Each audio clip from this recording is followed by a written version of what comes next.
Oh, hello there.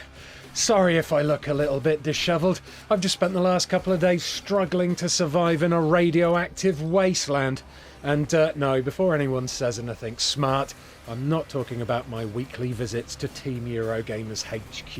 No, I've been playing through Metro Exodus, a game I've been looking forward to for ages, and I've come away from it with some thoughts. Thoughts of both the good and bad variety, which I'm about to share with you all now.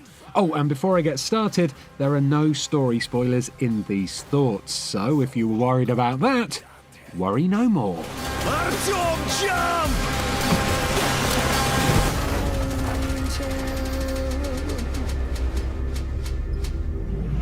Okay, let's kick things off by addressing the biggest change to the Metro series so far. Exodus has gone open world. Sort of. In the comments sections of previous Metro Exodus videos that I've made, I've had many long-time Metro fans posting about how they're worried that the open world aspect of the game will ruin the signature claustrophobic Metro vibe that we all know and love.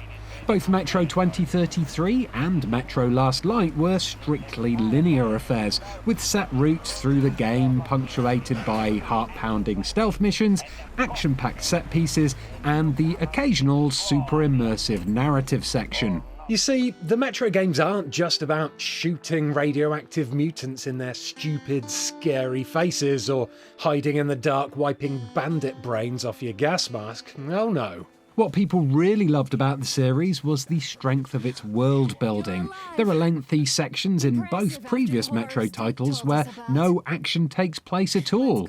Instead, you're given the chance to properly inhabit that post-apocalyptic underground world, along with your fellow survivors.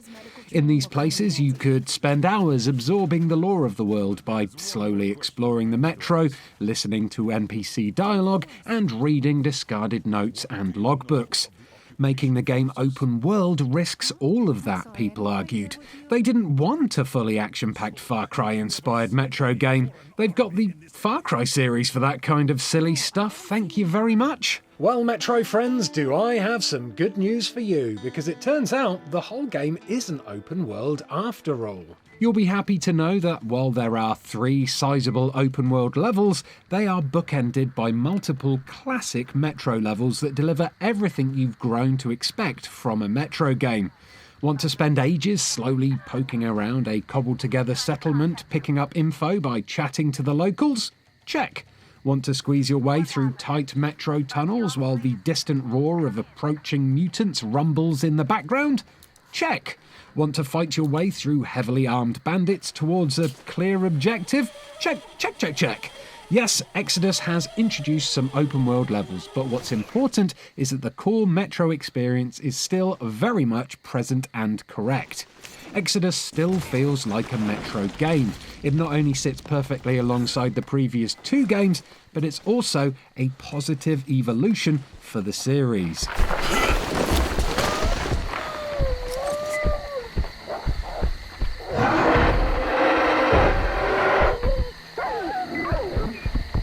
So then, the series isn't ruined after all. That's good news. But how about those open world levels? What's their actual deal? Well, size-wise, the 3 open world levels aren't especially massive. Not in open world game terms, at least. Still, their small size is rather deceptive, and I easily spent at least 4 hours on each one, and probably could have added 2 to 3 hours on top of that if I was to fully explore them. If you've been following production of this game, you'll have seen footage of all 3 of these levels before. There's the Volga, a snow-covered level set in a swampland that surrounds a cultist's church. There's the Caspian, a level that takes place in a sprawling desert complete with sandstorms to replace snowdrifts. And Taiga, a lush forest level that takes classic Metro gameplay and puts it up in the trees like some kind of twisted, murderous Ewok village. Each one of these levels starts with one objective, and slowly alternative side objectives will open up, and you can tackle these in whatever order you want. I understand why, but we have always protected common folk from lowlifes like these. So I'm having a hard time staying put. Oh well. The good thing about these side objectives is that they often deliver bite-sized classic Metro experiences in that open world setting. For instance, maybe you'll stumble across or fall into a bunker that's full of giant spiders, or maybe you'll need to clear angry bandits out of an outpost without being spotted. They're pockets of old-school Metro in a new school setting, and it all flows together pretty well.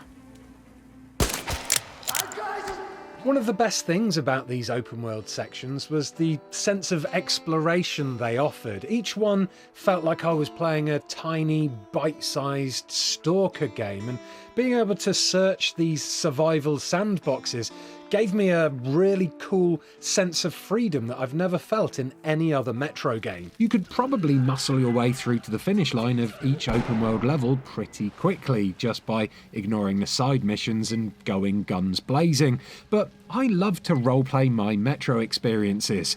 Sure, I could peg it past the Watchers that roam the Volga and risk getting swiped at a few times, or I could patiently creep through the reeds, waiting with my breath held until the pack that's hunting me has passed by. Playing Metro this way gives you a great excuse to go off the beaten track, and often this is where you'll find some really good upgrades for your kit, or maybe even some spooky environmental storytelling that will send shivers down your spine.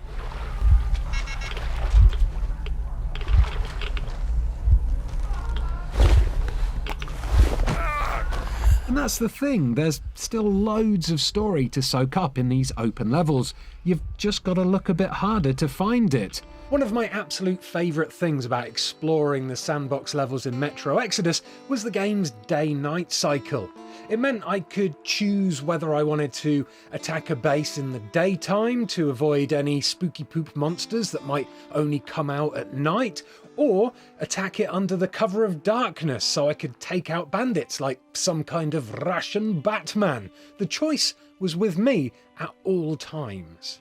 Going to sleep at a base allows you to wake up at set times, either in the morning or in the nighttime, which is great if you're planning an attack under the cover of darkness, or just want to avoid monsters.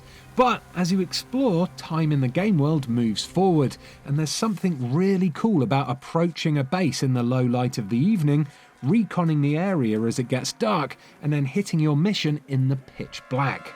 Being free to wander around at my own pace in the sandbox levels and watching them change around me as the sun started to set was really, really cool, and it made a massively welcome change to the constant darkness of the claustrophobic Metro tunnels. This next one's just a small one, that's what she said, but crafting on the fly is also a very cool addition. Ammo, meds and gas mask filters are pretty sparse in Exodus, but thankfully there's craftable crap everywhere, so it's always worth checking your surroundings for lovely schnaffles.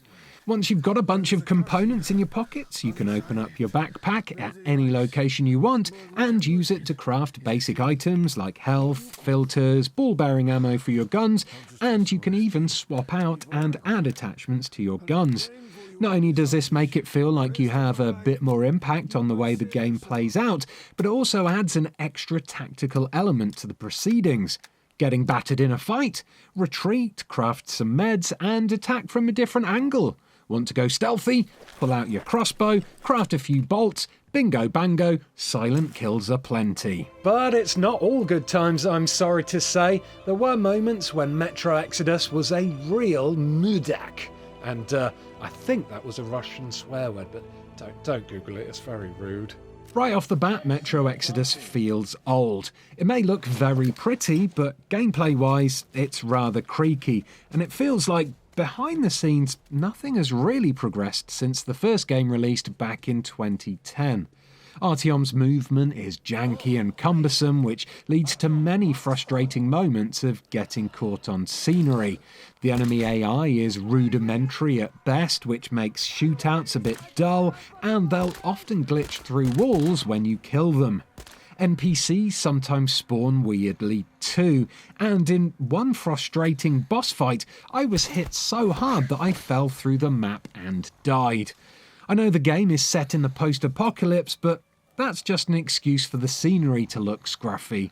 not the gameplay itself. And for my final nitpick, I feel like I should point out that this game has some really long load times, like really long. It's not so bad when you die and have to reload. That takes about 30 seconds. But the first time you load the game up, oh my word, do those 2.5 minutes feel like a long time. Better put your patience pants on because you're going to be looking at these loading screens quite a bit, comrade. Oh, blimey, is that the time? I must go. My people need me.